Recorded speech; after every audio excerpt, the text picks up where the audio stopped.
مثال کے طور پر ایک انسان بڑا نمازی ہو، پرہیزی ہو، روزے رکھتا ہو، حج زکوٰۃ سارے اعمال پورے ہوں، لیکن اپنے گھر میں اس کا رویہ ٹھیک نہ ہو، گھر والوں کے لیے وہ شخص معتبر نہیں بن سکتا۔ توجہ فرما رہے ہیں؟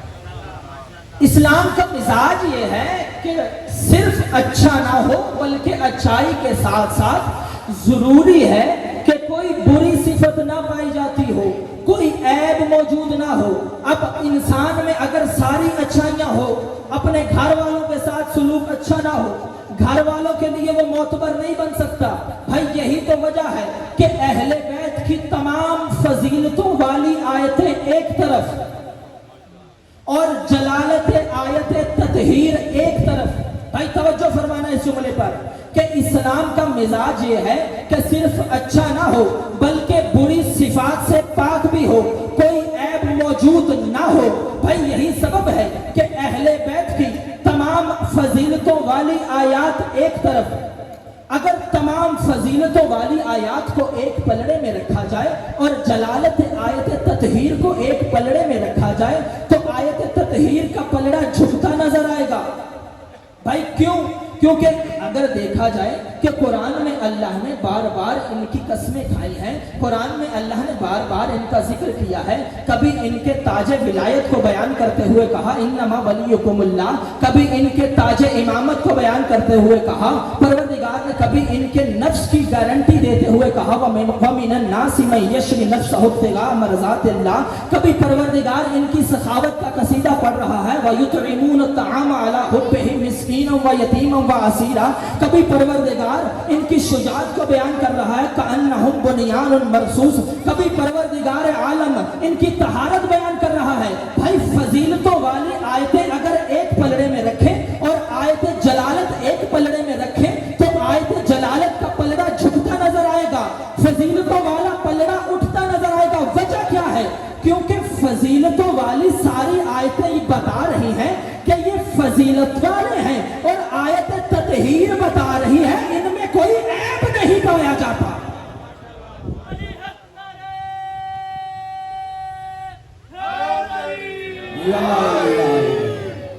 آیت تطہیر بتا رہی ہے کہ ان میں کوئی عیب نہیں ہے، بس اسلام میں اچھا ہونا کافی نہیں، دیکھنا یہ ہے ان میں کوئی عیب تو نہیں۔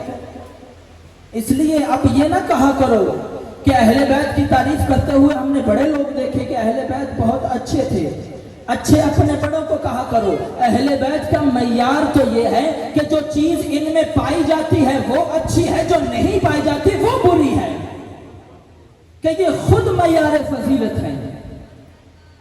اہل بیت خود معیار فضیلت ہے، یہ سچوں کا گھرانہ ہے، اور یہی تو سبب ہے ان کے در پہ جو آ جاتا ہے تو پھر رسول ارشاد فرماتے ہوئے نظر آتے ہیں کہ روئے کائنات پر ابو ذر جیسا سچا کوئی نہیں۔ ان کے در پر جو آ جاتا ہے یہ اسے بھی سچا بنا دیتے ہیں، اور ان کے چاہنے والا بھی سچا ہونا چاہیے، کیونکہ معصوم فرماتے ہیں المؤمن صدوق اللسان، مومن زبان کا بہت سچا ہوتا ہے۔ یعنی یہ نہیں کہا، قبلہ تائید فرمائیں گے، یہ نہیں کہا کہ مومن زبان کا سچا ہوتا ہے، فرمایا بہت سچا ہوتا ہے، یعنی جھوٹ کی ذرا برابر گنجائش تک نہیں چھوڑی معصوم نے۔ اور سچائی میں اللہ نے ایک ایسی برکت رکھی ہے کہ ایک واقعہ اور آپ کی زحمت کو تمام کرنا چاہتے ہیں۔ یوسف بن حجاج بڑا سفاک اور ظالم حکمران اپنے دور کا گزرا، جس نے بڑے شیعوں کو قتل کروایا۔ اللہ نے سچائی میں کیسی ایک برکت رکھی ہے۔ یوسف بن حجاج کے دربار میں کچھ قیدیوں کو لایا گیا۔ جب قیدی لائے گئے تو اب یوسف نے جو ہے وہ آرڈر دے دیا، حکم دے دیا کہ ان کو پھانسی دے دی جائے، ان کو قتل کر دیا جائے۔ اب ایک شخص کھڑا ہوا، اس نے کہا اے امیر،